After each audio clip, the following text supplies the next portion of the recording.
নমস্কার বন্ধুরা, আমার পাঁচফোড়ন চ্যানেলে আপনাদের সবাইকে স্বাগত।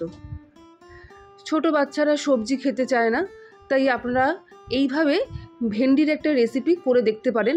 এটা কিন্তু টক ঝাল মিষ্টি সব রকম টেস্ট এতে আছে। ছোট বাচ্চাদের তো ভালো লাগবেই, সঙ্গে বড়রাও কিন্তু এটা চেটেপুটে খাবে। এরকম চটপটা টাইপের ভেন্ডির রেসিপি আপনারা রুটি, পরোটা, লুচি কিংবা আপনারা কিন্তু দুপুরবেলায় সাদা ভাতের সাথেও খেতে পারেন। একবার এরকমভাবে একটা ভেন্ডির রেসিপি করে আপনারা দেখতে পারেন। চলুন কথা না বাড়িয়ে দেখে নেওয়া যাক। আমি এখানে 250 মতন ভেন্ডি নিয়েছি। ভেন্ডি সবসময় কাটার আগে ধুয়ে নিতে হয়, আমি তাই আগে থেকেই ধুয়ে জল ঝরিয়ে রেখেছিলাম। ভেন্ডিগুলোর আগা আর বোটাটা ফেলে দিয়ে মাঝখান থেকে আমি লম্বা করে চিড়ে নিয়েছি, কারণ ভেন্ডিগুলো আমার কিন্তু বেশ মোটা মোটা ছিল। ছোট ছোট ভেন্ডি হলে এটার প্রয়োজন নেই, আমার যেহেতু মোটা টাইপের বড় ভেন্ডি ছিল তাই আমি এভাবে মাঝখান দিয়ে হালকা হাফ চিড়ে নিয়েছি। এবার এই ভেন্ডিগুলোর মধ্যে আমি নুন হলুদ কিছুটা মাখিয়ে নেব।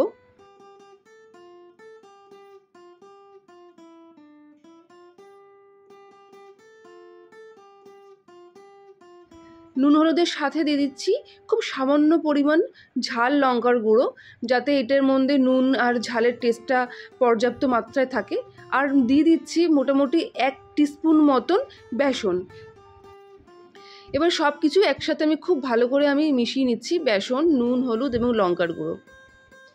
এক্ষেত্রে বলে রাখি, আমি বেসনটা সামান্য পরিমাণ দিলাম যাতে রান্নার সময় ভেন্ডিটা খুব বেশি গলে না যায় এবং একটুখানি গোটা গোটা থাকে। ভেন্ডি তো খুব সহজেই নরম হয়ে যায়, তাই আমি একটুখানি বেসন মাখিয়ে কিছুক্ষণ রেখে দিচ্ছি।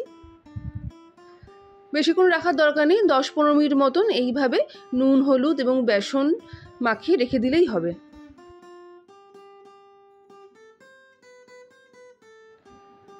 অন্যদিকে আমি এই ভেন্ডিটা করার জন্য যে মশলাটা প্রয়োজন সেই মশলাটা আমি রেডি করে নিচ্ছি।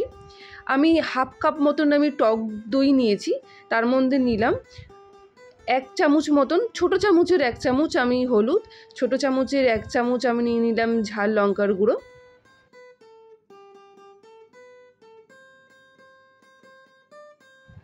আমার ধনে আর জিরে একসাথে মিক্সড করা থাকে গুঁড়ো, তো ধনে আর জিরের গুঁড়ো আমি নিয়ে নিলাম 1 টিস্পুন মতন, আর নিয়ে নিলাম 1 টিস্পুন মতন চিনি।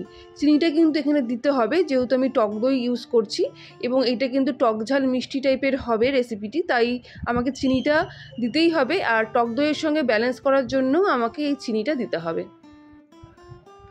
সব কিছু কিন্তু আমি খুব ভালোভাবে মিশিয়ে নেব।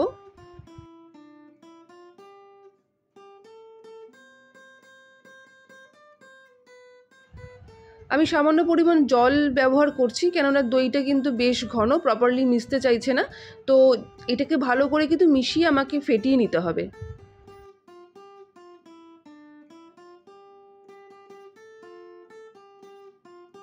আমি নুনটা কিন্তু এখনও দিইনি, নুনটা কিন্তু আমি পরে স্বাদ অনুসারে দেব, আমি রান্না করার সময় দেব। এটা কিন্তু আপনারা হাত দিয়ে ভালো করে ফেটাতে পারেন যদি সেটাতে খুব অসুবিধা থাকে। আমার একটু তাড়া ছিল বলে আমি একটা মিক্সার গ্রাইন্ডারে দইয়ের মিশ্রণটা ভালো করে ফাটিয়ে নিচ্ছি। অন্যদিকে আমি কড়াইতে সর্ষের তেল নিয়ে নিয়েছি, মোটামুটি 2 টেবিল স্পুন মতন সর্ষের তেল নিয়ে নিয়েছি। তেলটা আমার গরম হয়ে গেছে। গরম হয়ে যাওয়ার পর কিন্তু গ্যাসের ফ্লেমটা হাই থেকে মিডিয়াম করে নিতে হবে এবং এটার মধ্যে আমি একে একে ভেন্ডিগুলো দিয়ে দিচ্ছি। মিডিয়াম ফ্লেমে এই জন্যই রাখতে হবে যাতে হাই ফ্লেমে দিলে ভেন্ডিগুলো খুব তাড়াতাড়ি ওপর দিক থেকে পুড়ে উঠবে, কিন্তু ভেতর দিকটা ভালো ভাজা হবে না।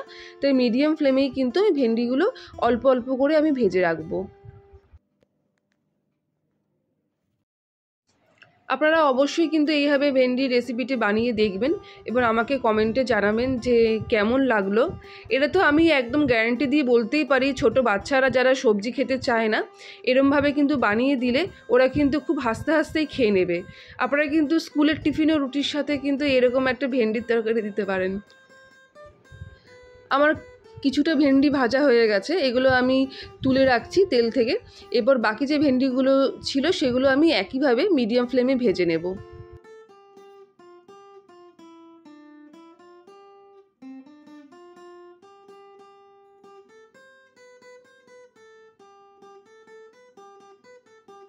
আমি খুব ঘরোয়া পদ্ধতিতে এবং ঘরোয়া উপকরণ দিয়ে আপনাদের বিভিন্ন ধরনের রান্না দেখানোর চেষ্টা করি।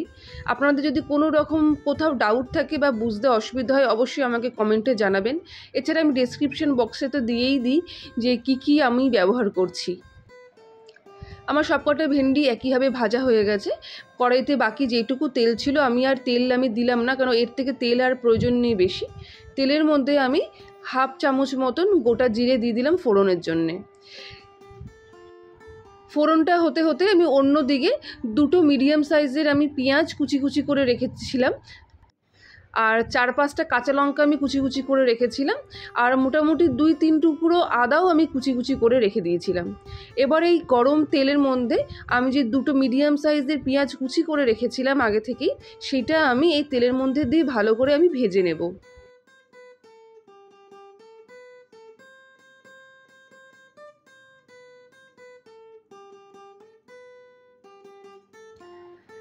খুব বেশি পেঁয়াজটা ভাজার দরকার নেই, মিডিয়াম ফ্লেমেই আপনারা ভাজবেন। মোটামুটি যাতে পেঁয়াজের কালারটা হালকা যখন চেঞ্জ হয়ে আসবে অত অবধি পেঁয়াজটা ভাজলেই কিন্তু হবে। পেঁয়াজটা যাতে প্রপারলি নরম হয় এবং কুক হয় তার জন্য এই সময় সামান্য পরিমাণ নুন দিয়ে নিলাম। নুনটা দিয়ে দিলে পেঁয়াজটা কিন্তু খুব তাড়াতাড়ি ভাজাটাও হয়ে যাবে, খুব তাড়াতাড়ি সেদ্ধ হয়ে যাবে, নইলে কিন্তু পেঁয়াজটা কচকচ করতে থাকে।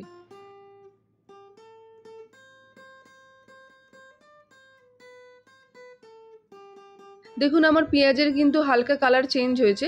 এই সময় আমি আদা কুচি এবং লঙ্কা কুচিগুলো একসাথে দিয়ে দিলাম এবং সবগুলো ভালো করে ভাজতে থাকবো। এগুলোকে কিন্তু মিডিয়াম ফ্লেমেই ভাজতে হবে, ততক্ষণই ভাজতে হবে যতক্ষণ না আদার কাঁচা গন্ধটা চলে যায় এবং কাঁচা লঙ্কার হালকা মৃদু গন্ধ আসবে, সেরকম অবস্থা অবধি কিন্তু আমাকে এটা ভাজতে হবে।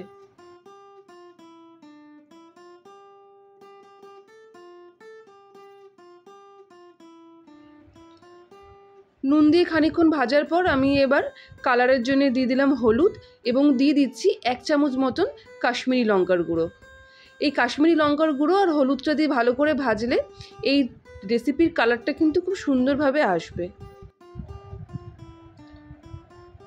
অবশ্যই আমার নতুন রেসিপি পেতে আমার সঙ্গে থাকবেন এবং আপনারা কি রেসিপি দেখতে চান সেটাও আমাকে কমেন্ট বক্সে জানাবেন, এবং যারা এখনও আমাকে সাবস্ক্রাইব করেননি তারাও আমাকে সাবস্ক্রাইব করে আমার বন্ধু হবেন, এই অনুরোধ রইল। আমার পেঁয়াজ আদা কাঁচা লঙ্কাটা বেশ ভালো করে ভাজা হয়ে গেছে।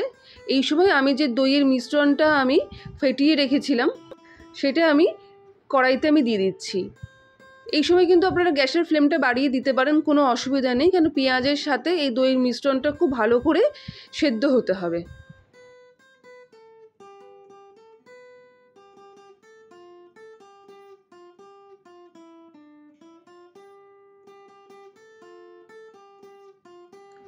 আমি গ্যাসটা হাই ফ্লেমেই রেখেছি। দেখুন দইয়ের মিশ্রণ সমেত এটা খুব ভালোভাবে ফুটে উঠেছে এবং মোটামুটি 5-7 মিনিট পর আমি যে ভেন্ডিগুলো ভেজে রেখেছিলাম সেইটা এর মধ্যে দিয়ে দিলাম। এই রান্নায় কিন্তু খুব বেশি জলের প্রয়োজন হয় না, দইটার মধ্যে যেটুকু জল ইউজ করতে হয় ফেটাতে গেলে সেইটুকু জলেই কিন্তু এই ভেন্ডিটা কিন্তু হয়ে যায়। এই ভেন্ডিটা আমার বেশিক্ষণ সেদ্ধ করতে লাগবে না, কেননা অলরেডি আগে থেকে ভাজা ছিল। তো আমি খানিকক্ষণ 2-3 মিনিটের জন্য এটা ঢাকা দিয়ে রাখলাম, মশলাগুলো যাতে খুব ভালোভাবে ভেন্ডির মধ্যে ঢুকে যায়। দেখুন আমি ঢাকাটা খুলে দেখছি আমার কিন্তু ভেন্ডিটা একদম রেডি, মশলাগুলো খুব ভালোভাবে কুক হয়ে গেছে এবং সাইড দিয়ে খুব সুন্দর তেল ছেড়েছে, খুব ভালো কালারটা এসছে। নামানোর আগে আমি মোটামুটি 1/2 টিস্পুন মতন একটুখানি কাসুরি মেথি দিয়ে দিলাম। এতে কিন্তু গন্ধটা খুব অসম্ভব ভালোবাসে, আপনারা কিন্তু এইটা ট্রাই করে অবশ্যই দেখবেন। আমার দই ঢ্যাঁড়স রেসিপি আমার একদম রেডি। এটা আপনারা রুটি দিয়ে, পরোটা দিয়ে, ভাত দিয়ে, কিংবা বলতে গেলে সামান্য ফ্রাইড রাইস দিয়েও এটা ট্রাই করেছিলাম, তো আপনারা সেইটা দিয়েও আপনারা দেখতে পারেন, অসম্ভব ভালো লাগে দেখতে এবং খেতেও। আমার রেসিপিটি ভালো লাগলে অবশ্যই আমাকে সাবস্ক্রাইব করবেন এবং আমার পাশে থাকবেন। ধন্যবাদ।